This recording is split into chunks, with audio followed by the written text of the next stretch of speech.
নমস্কাৰ জনাইছোঁ সকলোকে। আজি ফায়াৰলেছ ৰেচিপি এটা লৈ আহিছোঁ। খুব সহজতে আমি বনাই খাব পাৰোঁ আৰু গৰমৰ দিনত খাবৰ কাৰণে খুবেই উপযুক্ত আৰু খুব হেল্ডিও হয়। গতিকে কেনেকৈ বনাওঁ চাই থাকক। প্ৰথমতে আমি গাজৰ ধুই লৈছোঁ। গাজৰ আপুনি কিমানখিনি বনায় তাৰ ওপৰত ডিপেণ্ড কৰিব। একো তেনেকুৱা ফিক্স কোৱান্টিটি নাই। গাজৰখিনি ধুই এনেকৈ অকণমান ডাঙৰ ডাঙৰকৈ টুকুৰা কৰি আমি মিক্সিৰ জাৰত দি ল'ম।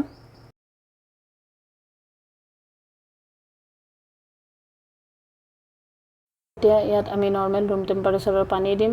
1.5 কাপ বা 2 কাপ মান দিব, যাতে গাজৰখিনি ভাল ধৰণে আমি গ্ৰাইণ্ড কৰিব পাৰোঁ।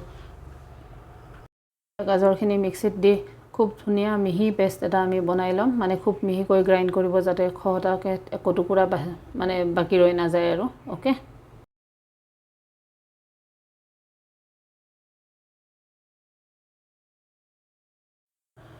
প্ৰায় 1.5 মিনিটমান মিক্সিটো চলোৱাৰ পিছত ল' আৰু মিডিয়ামত দি চলাইছিলোঁ। তাৰপিছত এতিয়া গাজৰখিনি খুব ধুনীয়াকৈ মিহি পেষ্ট এটা হৈ গৈছে আৰু আমি এতিয়া এইখিনি চেকনি এখনত চেকি ল'ম। চেকি ইয়াৰ জুচখিনি আমি উলিয়াই ল'ম। যিখিনি ইয়াৰ মানে ৰসখিনি সেইখিনি উলিয়াই ল'ম।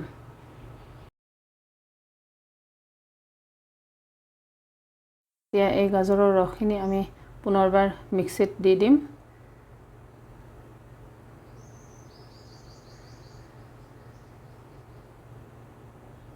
আৰু তাৰ লগত আমি 3টা পকা কল ব্যৱহাৰ কৰিছোঁ। কিন্তু কল মাত্ৰ 3টা বা 2টাহে দিব লাগিব বুলি একো কথা নাই। আপুনি কিমানখিনি পৰিমাণত বনাব বিচাৰে সেইমতে দি দিব।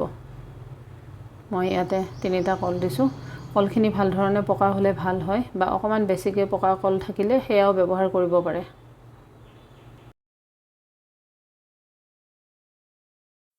এতিয়া এইখিনি অকণমান ঠাণ্ডা কৰিবৰ কাৰণে আমি জাষ্ট 3টা আইচ কিউব ইয়াতে ব্যৱহাৰ কৰিছোঁ। বহুত বেছি নিদিওঁ এতিয়া। আৰু এতিয়া ইয়াত আমি দিম গাখীৰ। এয়া গাখীৰ মই ইতিমধ্যে গৰম কৰি ফ্ৰিজত থৈ দিছিলোঁ। মানে গাখীৰখিনিও ঠাণ্ডা গাখীৰ, অ'কে। যিহেতু গৰমত খাবৰ কাৰণে এই পানীয়টো বনাই থকা হৈছে, সেইটো কাৰণে মই ঠাণ্ডা গাখীৰ ব্যৱহাৰ কৰিছোঁ। আৰু যদি আপোনাৰ কিবা হেল্থ প্ৰব্লেম হ'ব পাৰে বুলি ভাবে বা হয়, তেতিয়াহ'লে বেছি ঠাণ্ডা খালে তেতিয়াহ'লে নৰ্মেল ৰুম টেম্পাৰেচাৰৰ গাখীৰ ব্যৱহাৰ কৰিব। কিন্তু সাধাৰণতে গৰম গাখীৰ ব্যৱহাৰ নকৰিব, তেতিয়া আকৌ ঠাণ্ডা এফেক্টটো নাপাব নহয়, গৰমৰ কাৰণে যিহেতু বনাই আছোঁ, অ'কে। এতিয়া এইখিনি আমি পুনৰবাৰ মিক্সিত ধুনীয়াকৈ ফেটি ল'ম।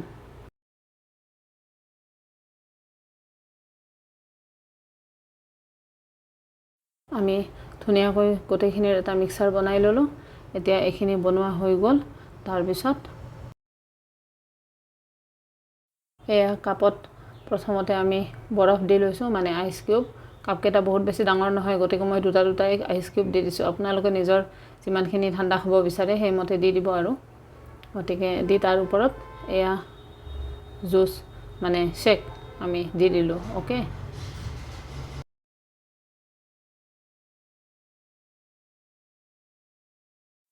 আশা কৰোঁ আপোনালোকে এই ৰেচিপিটো চাই খুবেই ভাল পালে। গৰমৰ দিনত এটা হেল্ডি আৰু সুস্বাদু পানীয় কি ধৰণে বনাই খাব পাৰি তাৰ টিপছ এটা পালে। গতিকে মই আশা ৰাখিছোঁ যে আপোনালোকেও এইখিনি বনাই এনেকুৱা ধৰণে খাওক। আৰু এটা কথা মন কৰিব যে মই ইয়াত চেনি বা মিঠৈ গুড় একো ব্যৱহাৰ কৰা নাই। কিন্তু যদি আপুনি অকণমান বেছি মিঠা খোৱাত অভ্যস্ত, তেতিয়াহ'লে আপুনি চেনি বা গুড় ব্যৱহাৰ কৰিব পাৰে। আৰু সেইখিনি যেতিয়া আমি ফাইনেলি মিক্সাৰটো মানে মিক্সিৰ জাৰত দিম নহয়, তেতিয়াই দি দিব। একেলগে গ্ৰাইণ্ড হৈ যাব আৰু খুব ধুনীয়া ব্লেণ্ডিং এটা হ'ব তেতিয়া। কিন্তু যদি নাখায় তেতিয়াহ'লে এক্সট্ৰাকৈ নিদিলেও কথা নাই, কাৰণ গাজৰো মিঠা আৰু পকা কলটো মিঠাই হয় আৰু জানো আমি। গতিকে সেইটো কাৰণে তেনেকৈ নিদিলেও কথা নাই। সেইটো নিজৰ ইচ্ছাৰ ওপৰত কথা। আপুনি যেনেকৈ বিচাৰে তেনেকৈ বনাই খাব পাৰে। ধন্যবাদ। আকৌ এটা বেলেগ ৰেচিপি লৈ আপোনালোকৰ ওচৰলৈ আহিম। Bye bye.